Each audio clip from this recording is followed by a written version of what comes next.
नमस्कार दोस्तों, स्वागत है आपका आज के इस नए वीडियो में। दोस्तों, आज हम जिस जगह हैं वो जगह स्थित है मध्य प्रदेश के रायसेन जिले में।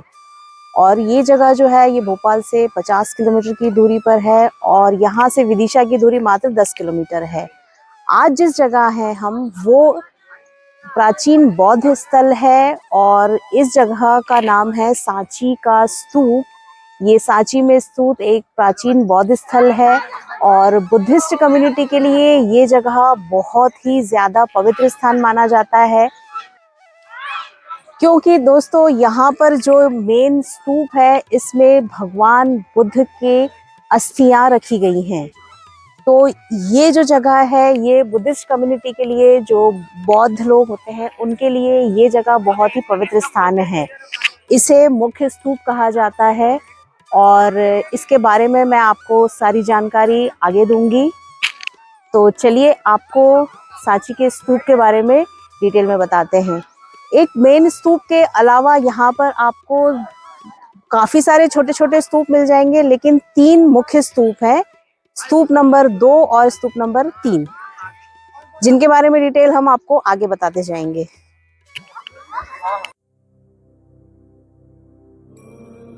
जिस तरह भारतीय इतिहास विश्व के सबसे प्राचीन इतिहासों में से एक है, उसी तरह यहाँ मौजूद इतिहास की विरासतें भी काफी प्राचीन हैं। इन्हीं विरासतों में से एक है मध्य प्रदेश के रायसेन जिले में स्थित एक छोटा सा शहर सांची, जो अपने अप्रतिम बौद्ध स्मारकों तथा स्थापत्य कला के कारण संपूर्ण विश्व में बौद्ध धर्म का पर्याय बन चुका है।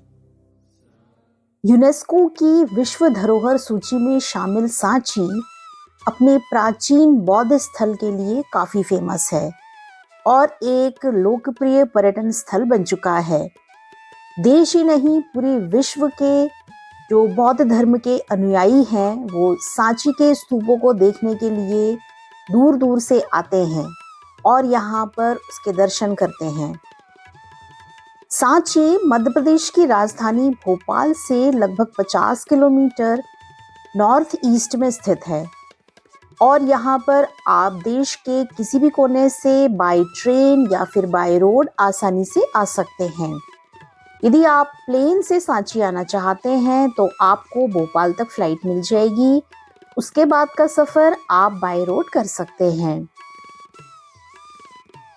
दोस्तों, सांची का मुख्य आकर्षण है यहाँ बने स्तूप।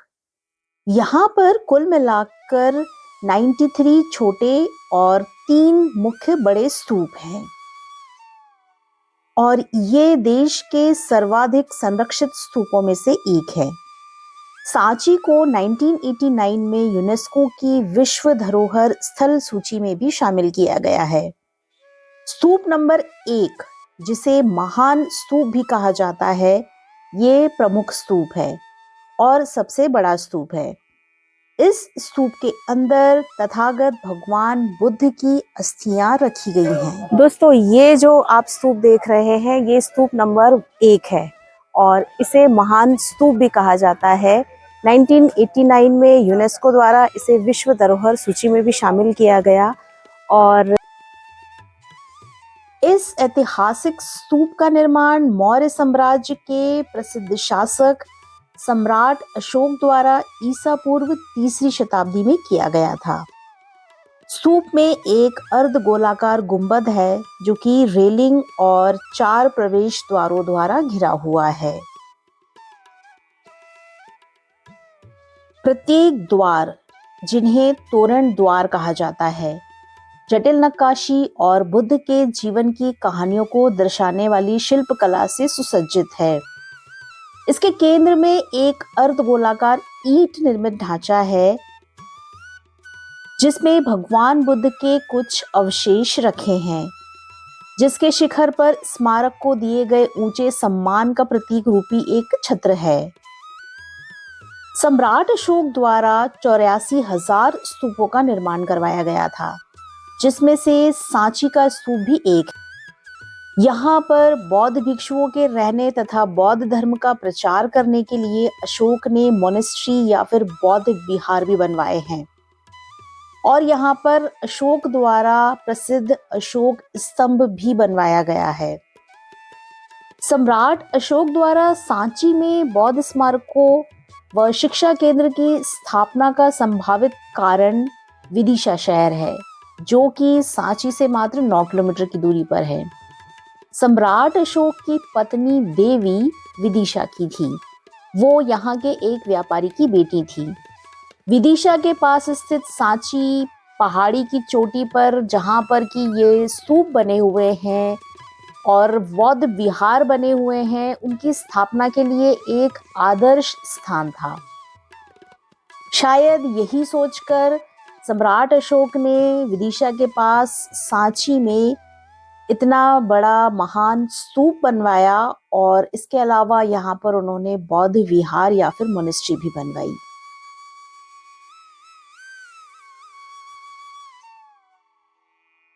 दोस्तों, सांची के स्तूपों का निर्माण कई कालखंडों में हुआ, जिसे कि ईसा पूर्व 3री शताब्दी से लेकर 12वीं शताब्दी के बीच में माना जाता है।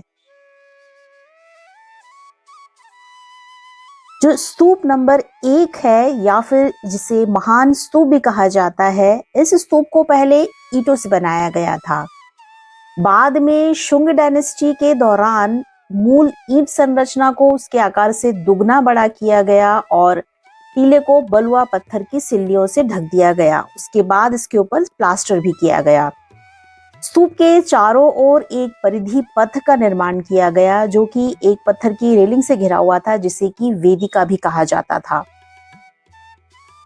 स्तूप में सबसे विस्तृत निर्माण कार्य सातवाहन काल के दौरान किया गया। सातवाहन शासकों ने चारों तोरण द्वारों का निर्माण करवाया। चारों द्वारों पर बुद्ध के जीवन की घटनाओं और जातक कथाओं को दर्शाया गया है। इसमें जो पूर्वी तोरण द्वार है वो बुद्ध के जन्म को दर्शाता है। इसके आगे जो दक्षिणी तोरण द्वार है वो बुद्ध की ज्ञान प्राप्ति को दर्शाता है। इसका पश्चिमी तोरण द्वार बुद्ध के ज्ञान प्राप्ति के बाद प्रथम उपदेश को दर्शाता है और उत्तरी तोरण द्वार जो है बुद्ध के निर्वाण प्राप्ति को दर्शाता है। चारों द्वारों पर आपको भगवान बुद्ध की मूर्तियां देखने को मिलेंगी, जो कि गुप्त वंश के समय की बनी हुई हैं। बाहर की जो रेलिंग है उसका निर्माण का जो कार्य है, उसमें जो पत्थर लगे हुए हैं उन्हें स्थानीय लोगों ने दान में दिया था, जिनके नाम आप आज भी उन पत्थरों पर लिखे हुए देख सकते हैं। यहाँ पर आपको पाली भाषा में लिखे हुए इन दानदाताओं के नाम भी देखने को मिल जाएंगे।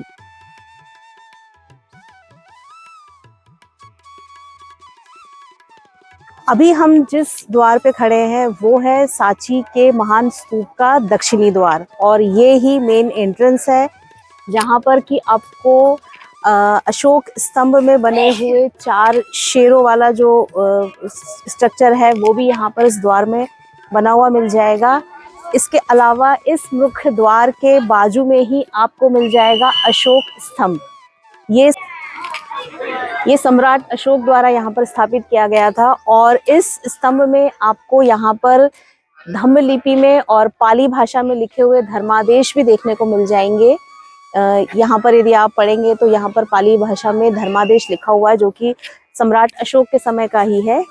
इसके अलावा इस अशोक स्तंभ के कुछ टुकड़े भी यहाँ पर रखे हुए हैं। इससे आप इधर आएंगे तो यहाँ पर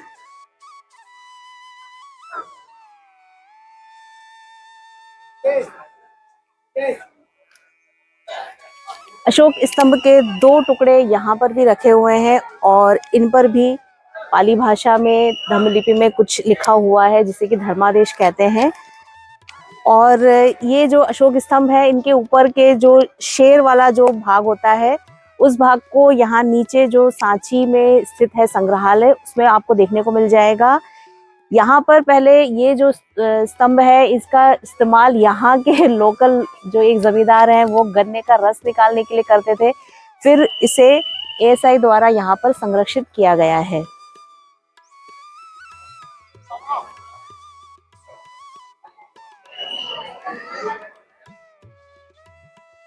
दोस्तों यहाँ पर दक्षिण द्वार के सामने ही राजा हर्षवर्धन के समय का एक ग्रीक आर्किटेक्चर का एक पुराना स्ट्रक्चर आपको देखने को मिलेगा।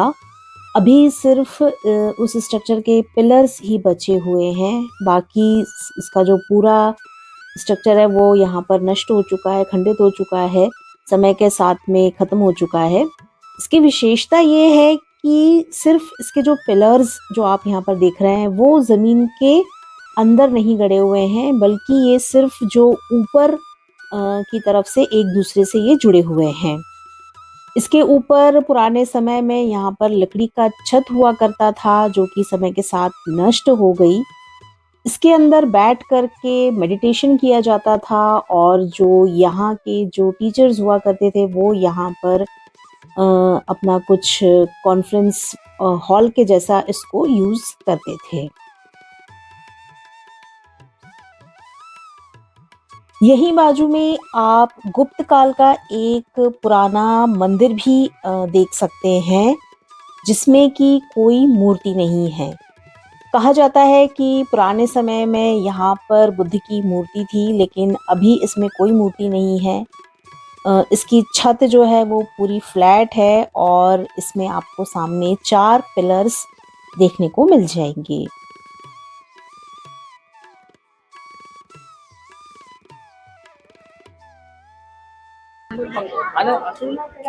यह है दोस्तों सांची का जो महान स्तूप है उसका पश्चिमी द्वार, और स्तूप के पश्चिमी द्वार के ठीक सामने ही एक विहार है, विहार या फिर मोनेस्ट्री आप जिसे कह लीजिए।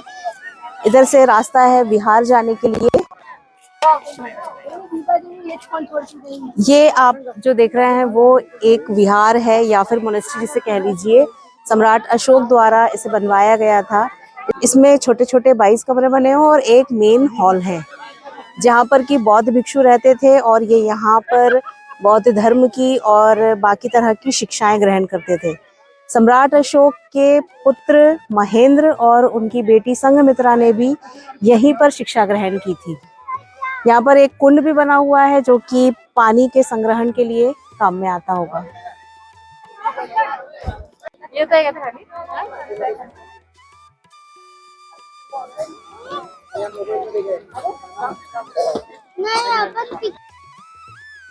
स्तूप नंबर 2 के रास्ते में जब आप जाते हैं, ये जो बौद्ध विहार है इसे जब हम क्रॉस करके आए हैं तो यहाँ पर आपको देखने को मिल जाएगा द ग्रेट बाउल, यानी कि एक बड़ा कटोरा जिसमें भिक्षुओं द्वारा लाई गई सभी तरह की खाने की चीजों को इकट्ठा किया जाता था और फिर इन्हें मिलाकर सभी को बांट दिया जाता था।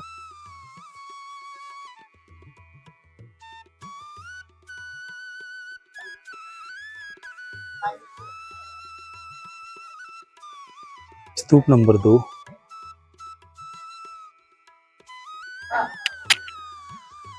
दोस्तों अभी हम हैं यहाँ पर सांची में स्थित स्तूप नंबर 2 में। ये जो स्तूप है इसकी खुदाई करवाई थी 1851 में अलेक्जेंडर कनिंघम ने, और उसकी इस स्तूप की खुदाई में उन्हें यहाँ पर जो बौद्ध विहार था उस बौद्ध विहार में जो उनके टॉप के 10 जो बौद्ध भिक्षु थे, जो यहाँ पर उनके टॉप के जो टीचर्स थे, उनकी अस्थियां उन्हें यहाँ पर प्राप्त हुई। इस स्तूप में आपको किसी तरह का कोई तोरण द्वार देखने को नहीं मिलेगा। ये एक स्तूप बना हुआ है और साथ में चारों तरफ से यहाँ पर आपको बाउंड्री बनी हुई मिल जाएगी।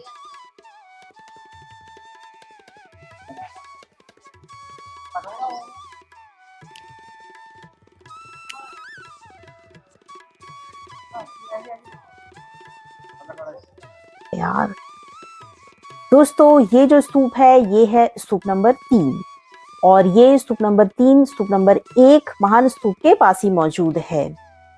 दोस्तों 1851 में अलेक्जेंडर कनिंघम ने स्तूप नंबर 3 की खुदाई करवाई थी और इसमें खुदाई के दौरान भगवान बुद्ध के प्रिय शिष्य सारिपुत्र और महामोगलियान की अस्थियां प्राप्त हुई। बाद में अलेक्जेंडर कनिंघम उन अस्थियों को लंदन ले गए, लेकिन फिर हमारे देश के पूर्व प्रधानमंत्री श्री जवाहरलाल नेहरू जी इन अस्थियों को वापस इंडिया लेकर के आ गए और वहां से ला करके फिर उसके बाद इन अस्थियों को यहीं पर चैत्यगिरी विहार का निर्माण करवाया गया, जिसमें कि इन अस्थियों को रखा गया है। इन अस्थियों के दर्शन नवंबर माह के अंतिम सप्ताह में सांची महोत्सव के दौरान अंतिम शनिवार और रविवार को किए जा सकते हैं।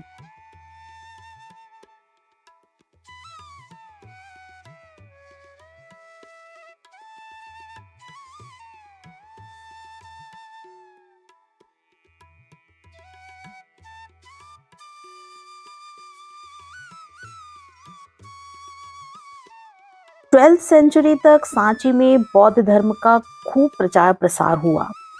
बहुत से बौद्ध भिक्षु यहाँ पर रहकर शिक्षा ग्रहण करते थे। कई सारे बौद्ध भिक्षु जो सीनियर हो चुके थे वो यहाँ पर शिक्षा देते थे। यहाँ पर आपको 93 छोटे छोटे स्तूप देखने को मिल जाएंगे। ये स्तूप यहाँ पर रहकर शिक्षा ग्रहण करने वाले उन बौद्ध भिक्षुओं के हैं और उनको शिक्षा देने वाले जो वहाँ के सीनियर बौद्ध भिक्षु होते थे, ये जो सारे स्तूप है ये उन्हीं के हैं। 12th सेंचुरी के बाद यहाँ पर बौद्ध धर्म का पतन हो गया। देखरेख ना होने और तोड़फोड़ होने की वजह से स्तूप और मोनेस्ट्रीज को काफी नुकसान हुआ और ये पूरा जो एरिया है ये समय के साथ जंगल में बदल गया। लगभग 500 सालों तक ये जगह उपेक्षित रही और ये जगह पूरी तरीके से जंगल और झाड़ियों से ढक गई थी।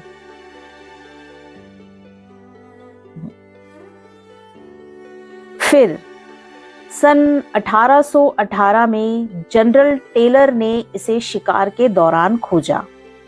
उसके बाद 1851 में अलेक्जेंडर कनिंघम ने स्तूप नंबर 2 और स्तूप नंबर 3 की खुदाई करवाई, जिसके बाद ब्रिटिश सरकार ने सर जॉन मार्शल को इसके पुनर्निर्माण का काम सौंपा और वर्ष 1912 से लेकर 1919 के बीच में सर जॉन मार्शल ने यहाँ पर बहुत काम किया और उन्होंने इस स्तूप की संरचना कर इसे पुनः खड़ा कर दिया।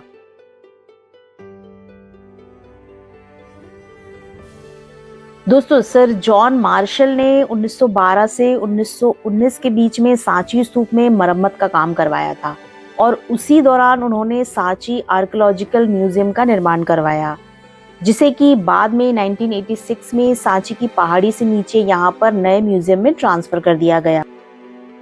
इस म्यूजियम में यहाँ पर जब सर जॉन मार्शल ने जब यहाँ का पूरा काम करवाया था और यहाँ की खुदाई करवाई, यहाँ की साफ सफाई करवाई, उस दौरान उन्हें जो भी यहाँ की जो टूटी हुई चीजें मिली हैं, जो मूर्तियां मिली हैं, जितने भी अवशेष मिले हैं वो सब इस म्यूजियम में रखे हुए हैं। तो आप यहाँ पर आकर के इन्हें जरूर देखिए, आपको पूरी चीजें यहाँ पर जमी हुई मिल जाएंगी। जो भी पुरानी चीजें हैं वो आप सब इस म्यूजियम में आकर के देख सकते हैं, जो कि यहाँ सांची में इधर उधर बिखरी हुई थी। दोस्तों, चारों ओर घनी झाड़ियों से के बीच में सांची के निर्माण का पता लगाना और उसका जीर्णोद्धार करके मूल आकार देना एक बेहद ही कठिन काम था, पर सर जॉन मार्शल ने इसे बखूबी पूरा किया।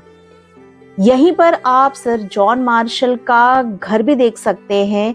इसी म्यूजियम के पास वो बना हुआ है और ये अंग्रेजों के टाइम का ही बना हुआ है, जहाँ पर कि ये सर जॉन मार्शल रहते थे और शायद इसी जगह रह करके उन्होंने ये पूरा जो काम सांची के पुनरुद्धार का काम जो किया है वो करवाया था।